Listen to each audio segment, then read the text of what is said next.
Hey guys, so today we have a very special interview that I'm excited about. This is Maddison Holder. Maddison and I met on the wool judging team, I guess, at Texas A&M, and we have been friends since.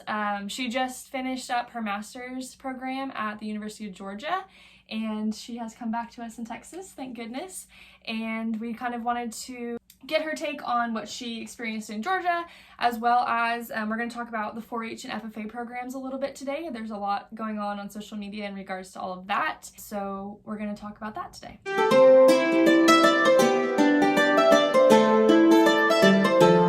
Okay, so we're going to jump in. Maddison, why don't you tell us a little bit about your background and kind of how you grew up in agriculture and how that all kind of ties into what you did in Georgia. Okay.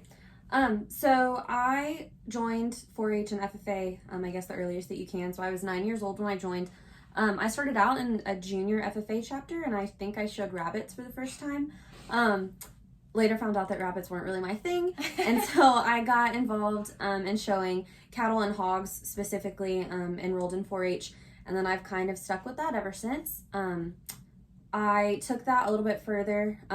Livestock is kind of what led me to my passion for agriculture, but I really got involved in a lot of leadership events, so being on the state 4-H council, being a district officer, in FFA, and kind of holding those leadership positions, participating in public speaking.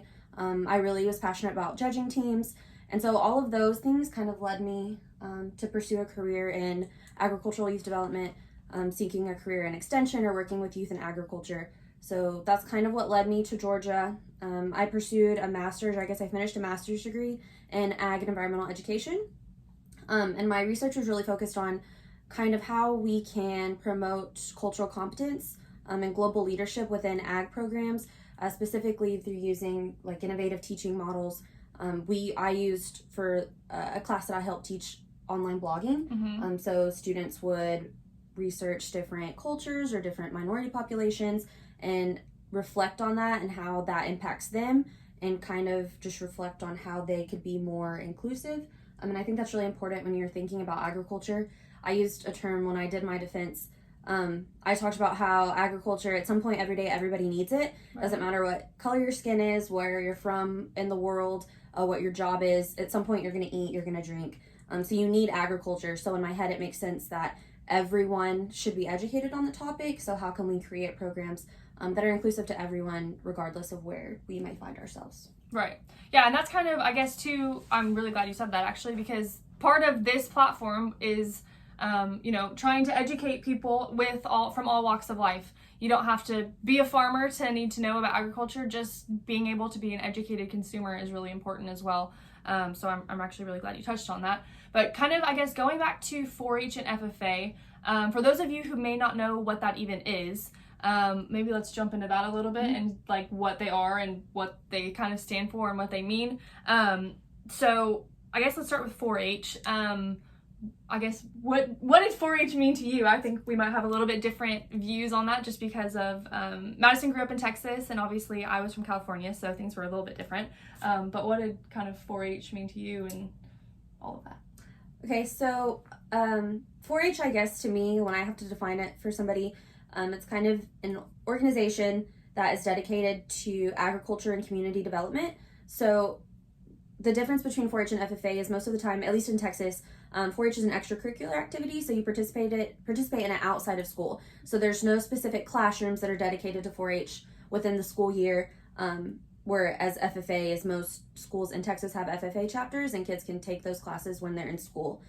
So 4-H, I was probably a little bit more involved in just because there was a little bit more, I guess, flexibility when I could participate in it. That's what I did on the weekends. That's where at different points in the school year that we could travel to different places. And I guess I just got a little bit more involved because I felt more, well, I don't know. I guess I was more successful in 4-H. And that's kind of where I found my passion for leadership. So like I mentioned, participating in public speaking contests, participating on judging teams.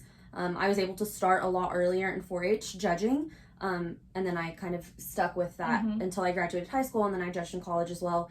Then I coached a team while I was in Georgia. So I'm really passionate about judging. And I guess the biggest part of 4-H that I think is beneficial is just the leadership skills and communication skills that you can gain from participating in things like that.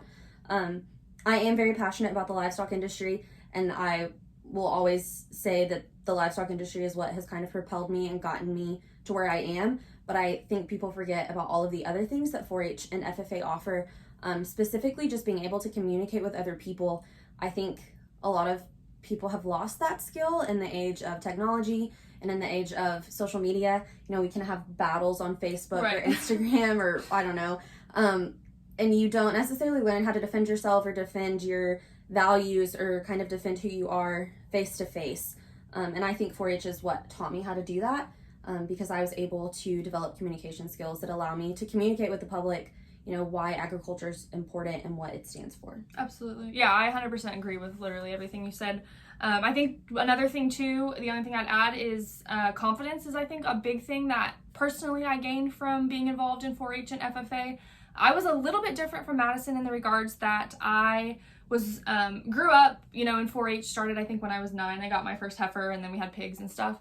But I became more involved from a officer standpoint and leadership standpoint, really in FFA. We didn't have FFA at my high school, but I traveled weekly to the other high school in town so that I could be a part of FFA. But same thing, communication. Honestly, I don't think I would be able to sit here and talk about these things if it wasn't for livestock judging or being able to get up and talk about your SAE project and all that kind of stuff. But just kind of breaking it down from a statistical standpoint real quick, I just wanted to share some numbers just to kind of give some people an idea of how far reaching these programs really are. So FFA, there's over 700,000 members in FFA, and that encompasses students or children from grades 7 through 12, and there's over 8,000 FFA chapters across the United States. So if you think about that, that's a big number, and that's a lot of youth involved in these programs. And it's not necessarily kids who grow up on a farm that are involved in these. It's kids from all walks of life that are involved in these things. 4-H statistics, there is, about 6 million participants in 4-H, so even bigger. And kids who are involved in 4-H are 2 times more likely to go to college, and girls who are involved in 4-H are 2 times more likely to pursue a science career. So I thought that was just kind of interesting from a statistical standpoint. So one thing I kind of also wanted to get your opinion on is, I'm sure going to Georgia, obviously there was some changes, probably a little bit culturally, but also did you get any situations where there was maybe some kids that you were working with that weren't maybe as ag literate as you are, or some of the kids that you've worked with in Texas, and like how did you kind of handle that and do it in a way that you weren't overwhelming at them, but you were still trying to educate them, I guess, if that makes sense. Right. So I would say being in 4-H as long as I was, I tried to stay pretty educated on the ag industry and how it works, and so did all of my friends. And I kind of surrounded myself with all of these people who are super educated in the industry. They work in the industry, and I didn't really make very many friends that weren't involved in ag. And I shared a post earlier on my Facebook this morning talking about being in an echo chamber. And when you do that, and I will be the first to admit that I do it, that I live in an echo chamber because I just have the same conversations with the same people. Right. And we all do the same things in the same industry. And so you don't ever share your story unless you're willing to kind of step out of your comfort zone and talk to different people. So that was really a big thing going to Georgia, is being in the animal science department at A&M. Most of the people that you meet grew up on ranches, or they grew up in the livestock industry, or they're still working in 4-H or things like that. And so you don't really have to have super in-depth conversations with those people because they already kind of know. So what about the people who aren't as involved in the industry?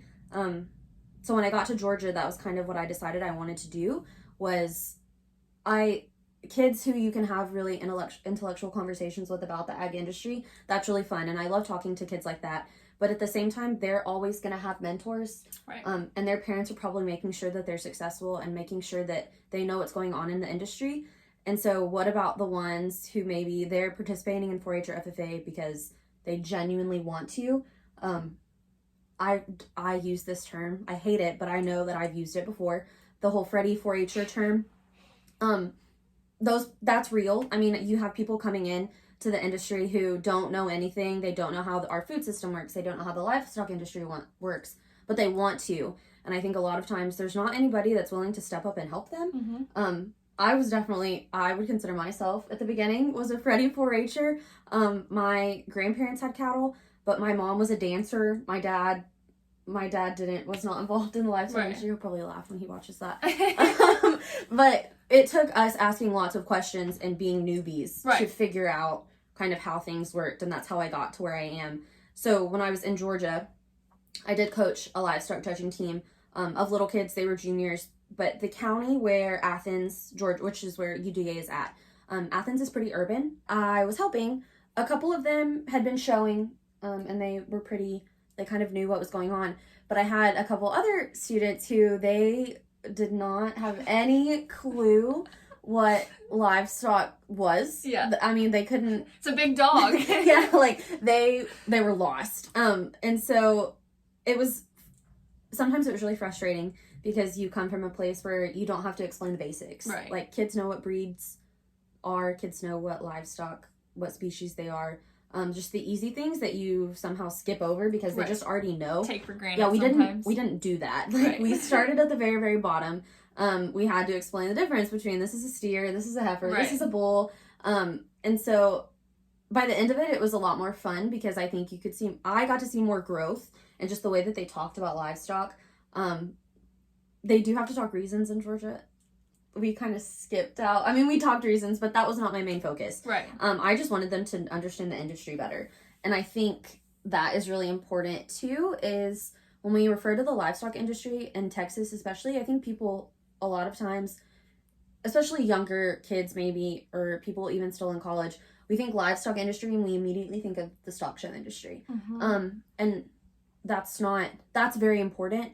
But I also think if you don't understand the livestock industry outside of living in like the stock show world, I don't think you really understand the livestock industry and what it means and how important it is. So you have to be able to understand both sides. What happens after the animals can't show anymore. Right. And so that's what I was really focused on with the kids that I was helping in Georgia, because it was different. They weren't as ag literate as most kids, I would say, that are involved in 4-H and FFA here in Texas. Right. Yeah. And I guess kind of going off of that too, there's been a lot of criticism on social media. The livestock and agriculture industry are targets all the time for things on social media because of, just being able to put it out there and not really have to face anybody face to face to talk about things. But what do you think are maybe the positives and negatives of social media for the industry? And I don't know if you kind of got another experience being through your master's program with any of that, but what do you kind of think that all plays into? Right. So I would say it is harder or I guess we've seen more targeted attacks, if that's what you want to call them, on Facebook. And I don't even like to refer to them as attacks because I think most of the time it's people who just don't understand. They've never had a conversation with somebody about what is 4-H and FFA. What do you do besides showing livestock? What is there besides going to rodeos? And so you see a lot of posts either like radically on one side or the other. Super anti 4-H and FFA, super anti meat industry or livestock industry. But then you have people who are in the ag industry on the complete opposite end of the spectrum who have nothing beneficial to say other than, oh, you're wrong. Correct. And all of these like hateful, demeaning, uneducated things to say. Right. But so I feel like very rarely do you find people who are in the middle and who are trying to have the conversation with somebody else. And so I feel like it should be easier with the access that we have to social media. I don't have TikTok. I refuse to get TikTok. Me too. I don't need any more distractions. But with TikTok, there's so many kids that are on that app. So just the stories I think you could tell by using something like that. Instagram, Facebook, Snapchat, all of those things. It should be so much easier for us to share our story. But for some reason, it seems like it's just gotten so much harder. And I'm not sure why. I mentioned to Ali earlier that I think we now live in like this instant gratification society. Absolutely. nobody wants to sit down on Facebook and read your rant. Nobody wants to look at the statistics that you post. Nobody wants to get on Google Scholar. Like, some of us may do. I do it. But nobody, like, and the average normal consumer does not want to get on Google Scholar to Google this information that we're putting on Facebook. Right. So if that is still people's tactic, where it's not working, and we're not going to see any change, because people don't want that anymore. As badly as we want them to want it, it's just not how society works. And I think you have to be willing to adapt and kind of change that. So I would say the one thing, my bachelor's degree is in animal science. So I went from a bench science, we learn all of these statistics and facts and things like that. And then I pursued my master's in a completely different discipline. So we did a lot of qualitative research and social science. And I think the biggest thing that I learned is how important communication is, and not communication by putting statistics on a post, but by actually, how do you get people to listen? So people want it to be emotional. They want there to be this emotional attachment, and how can people in ag do that and kind of get their attention? I mentioned to Allie too that a lot of times on Facebook we'll see an image posted on social media and we won't read the post, we'll just look at the picture. Right. And a lot of people will just share it without reading the post.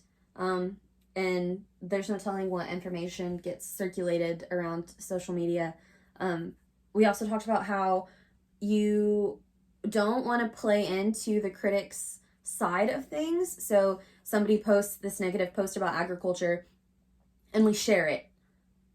And we might be saying something really beneficial or something really positive, but that's what they want. They want it to be shared. They want people to see it. We can say that about PETA. We can say that about a lot of groups. They just want their account to be shared on social media, because that will pull more people growing their reach, basically. Whether you agree with them or not, you're still sharing that type of information. And so I feel like I've tried to get a lot better about, I just don't share it and I make my own post.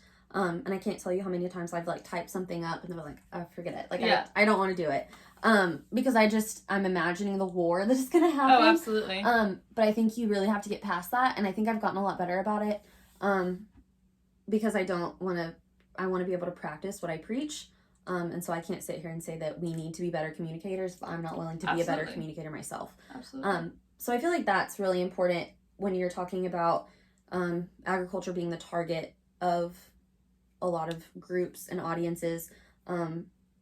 We can dislike them and you can say all of the hateful things that you want to say, but that doesn't accomplish anything. That doesn't change anybody's mind. And so I think I also shared a post earlier on Facebook, and it was talking about how a group surveyed young kids, about the food system and sustainability. That's a different topic. But who do they want to hear from? Where do they want to get their information? And I want to say, I think it's at 64% of students wanted to hear directly from farmers. They want to hear from people in the industry. And then I think 83% said they wanted to go to a farm, and they wanted to see everything in action. And so I think the media, like the news and social media, make it sound like that's not what kids want, or that's not where people want to get their information from, but it is. Like, they want to know who's behind the scenes and who is making all of these things work. So I think that's really important. And I mentioned to quit having these useless battles between people who are not going to change their minds. Right. There's some people that are just so set in their ways, you're not going to change them. You're not going to be able to connect with them. Forget about those. Stop having them and connect with the people whose minds you can change. And most of the times those are going to be kids who maybe aren't in the ag industry, but those are going to be the most important conversations that you have. Right. If you want our industry to be heard. Absolutely. Probably our last question, just due to time. So again, you said behind the scenes they want to hear from farmers. How about women in agriculture? That's one thing I've kind of mentioned I want to highlight, and part of the reason I wanted to have you be my first interviewee, just because you are a strong woman who's been involved in the industry. Where do you see women fitting into everything, and how important do you think their role is? I think the latest statistic, and I don't want anyone to quote me on this, it's around 50%. We're becoming a lot more split in the industry, so women are slowly catching up. I don't necessarily believe that women are underrepresented in agriculture, but I do think it's still difficult to find your place, because women don't want to work on a farm all day, but there's still women that do. One of my best friends, she works very, very hard, and I feel like she has definitely solidified her place, and she doesn't want to be a communication specialist. She doesn't want to sit down behind a desk all day. She wants to be out in the real world. Doing the nitty gritty right next to whoever else is going to be able to hang in there with her. Yes, like definitely wants to do that. And so I feel like I don't want to paint this picture where women only have specific places in agriculture, because I definitely think they can work in whatever place they want to work in. And I will say that going to Georgia, I worked with some of the most incredible women in the ag industry that I've ever met. One of them just accepted a new position as she's the first female dean of research at a university. And I think that is incredible. And so I feel like they definitely are working their way into those more, I guess, prestigious roles in agriculture. And I think that's really cool to see. But I will say that none of my mentors, none of my teachers, none of that I never felt like they were inhibiting my success because I was a girl.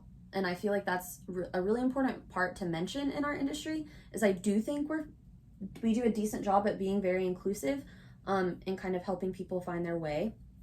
And I do think it's friendly for women to be a part of, and I think that people do what they should to kind of make it feel that way. So yeah, absolutely, I would agree with that as well. Well, I just wanted to say thank you for being my first interview, and I hope somebody gets some value out of kind of what we talked about today. But thank you, and I hope you guys enjoyed this, and stay tuned for whoever our next guest is going to be.